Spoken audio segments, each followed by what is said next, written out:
Christopher Anderson served in that top role on the Ukraine issue as the top advisor to the Ukraine envoy until July of this year. He testified today, in addition to that incident involving the Russian Navy and the kiboshing of a statement condemning it. He also testified today that at White House meetings, he heard National Security Advisor John Bolton express concerns about Rudy Giuliani intervening in this part of U.S. foreign policy and Giuliani's calls for Ukraine to perform some sort of investigations that might benefit President Trump. Christopher Anderson was succeeded in his job after he left this summer by Catherine Croft. She's another Foreign Service officer. She succeeded him this summer in July. She also testified today in the impeachment proceedings. Among other things, Catherine Croft confirmed, according to her opening statement, the details of a meeting that happened at the White House on July 18th, soon after she took up this key post. And this July 18th meeting is one of the key moments that Ambassador Bill Taylor testified about to the impeachment inquiry last week. Bill Taylor was sort of the sea change witness for the impeachment proceedings so far. And you might remember one incredibly dramatic moment from Taylor's testimony. Here's how he put it in his testimony. He said, quote, "In a regular National Security Council secure video conference call on July 18th, I heard a staff person from the Office of Management and Budget say that there was a hold on security assistance to Ukraine, but could not say why. Toward the end of an otherwise normal meeting, a voice on the call, the person was off screen, said that she was from OMB, the Office of Management and Budget, and that her boss had instructed her not to approve any additional spending of security assistance for Ukraine until further notice." Taylor testified, quote, "I and others sat in astonishment. The Ukrainians were fighting the Russians and counted on not only the training and weapons, but also the assurance of U.S. support. All that the OMB staff person said was that this directive to withhold the military aid had come from the president." So that was Bill Taylor's very dramatic testimony. Today, he got backup. Today, Catherine Croft corroborated that directly and basically entirely.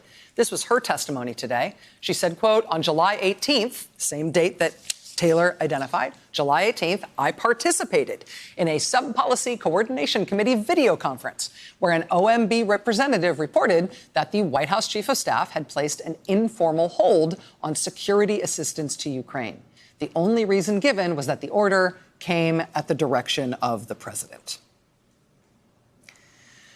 So to the extent that Bill Taylor's testimony last week, that President Trump intervened to personally insist that military aid and White House meetings be denied to Ukraine until they coughed up investigations that could help President Trump in his domestic politics, to the extent that Bill Taylor's testimony last week was kind of the nail in the coffin, or the first nail in the coffin for these impeachment proceedings, well, this today was direct corroboration that Taylor was telling the truth and that there are other witnesses who will put their names to sworn statements where they back him up. And I will say the drama here is just kind of beginning. For one thing, Taylor says that he is willing to testify in a public hearing if the congressional impeachment committees want him to. I'll tell you also that both of these people who testified today, Christopher Anderson, who testified about the White House blocking condemnation of Russia for what Russia did to those Ukrainian ships and sailors a year ago, Christopher Anderson and his successor, Catherine Croft, who backed up Taylor on one of his most alarming claims, both of those witnesses who testified today worked, as I mentioned, in succession as the top advisor to Kurt Volker, who was President Trump's U.S. presidential envoy to Ukraine. You might remember some of the drama about Volker already, within hours of Volker learning that he himself had been called to testify before the impeachment proceedings. Do you remember what Volker did? He quit. He quit his job on a Friday, apparently to free him up in some way so he could testify to the impeachment proceedings early the following week. Since then, we've also seen one of the top officials at the State Department, Michael McKinley, also resign his position in the Trump administration. He stepped down after more than 3 decades in the to the impeachment proceedings. Well, now today, there is another senior Trump administration official stepping down before testifying to the impeachment proceedings. This time, it's Tim Morrison, a senior official on the National Security Council under John Bolton. He was seen broadly as a real John Bolton guy. He's been known throughout his career as a hardcore national security conservative, and in particular, a real hawk on nuclear issues. He served until today as the senior director for Europe and Russia at the National Security Council. NPR was first to report his resignation today. And I do want to underscore today According to NPR's report, quote, Morrison is expected to leave his post imminently, meaning he's gone, which is important because his scheduled testimony for the impeachment proceedings is tomorrow morning. So Tim Morrison, a senior director at the National Security Council with responsibility for Europe and Russia, tonight resigning in advance of his testimony tomorrow morning. Now, John Bolton himself recently fired as Donald Trump's national security advisor. It's always seemed interesting to me that Bolton was ousted as national security advisor basically at the exact same time that President Trump was forced to finally relent and let that Ukrainian military aid finally go through. That all happened around September 11th, September 12th. John Bolton himself, I think, is widely viewed as a wild card in terms of what his testimony might amount to at the impeachment proceedings, what he would be willing to say, what indeed he was part of. There are mysteries about John Bolton's behavior, including why he wasn't on the call between President Trump and President Zelensky when people like the Secretary of State were. Well, the House today has officially requested testimony at the impeachment proceedings of President Trump from John Bolton as of next week. We don't know whether or not Bolton will appear. When he served as national security advisor, his number two, his deputy, was Charles Kupperman. Kupperman's the one who last week brought a lawsuit in response to his request to testify to the impeachment committees. Kupperman asked a judge to intervene to tell him whether or not he should obey the White House instruction not to appear or the congressional subpoena that says he must appear. That case is due to get its first hearing before a federal judge tomorrow afternoon at 4 p.m. Eastern.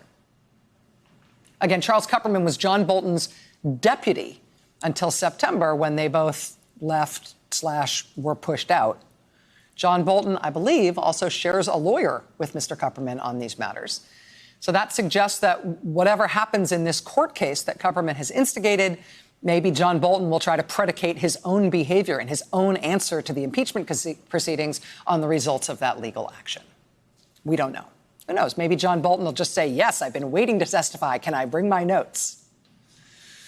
The impeachment committees have have scheduled Bolton for his testimony next week. Even though these impeachment proceedings are still at this point behind closed doors, the drama still increases every day. Today, the Rules Committee voted on the format and the procedures that the impeachment committees will use to move on to the next phase of their inquiry, which will include public hearings. A full vote on those rules will take place in the House tomorrow, and, spoiler alert, it will pass. Meanwhile, while that is moving forward, while the House is moving toward the public hearings part of their impeachment proceedings, members of the administration who have any proximity to these events that are the basis for the impeachment are increasingly finding themselves getting asked about this stuff anytime they pop their heads above water, even if it's not formally part of what's going on with the impeachment. Today, for example, the number 2 official at the State Department under Mike Pompeo had his confirmation hearing to become Trump's new ambassador to Russia. John Sullivan may or may not continue being President Trump's nominee for his ambassador to Russia after the hearing that John Sullivan went through today in Senate Foreign Relations. But, I mean, all of these officials, you were in the middle of this. What are you going to do when you get asked questions like this? I mean, honestly, there is probably no better, honest way to answer a question like this, no matter how much John Sullivan might have preferred not to be asked it.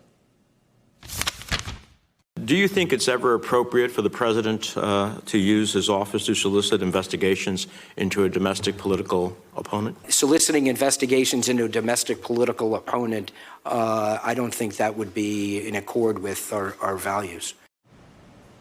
Once you have to admit that under oath on the record, because of course you have to admit that, do you still get to work in the Donald Trump administration?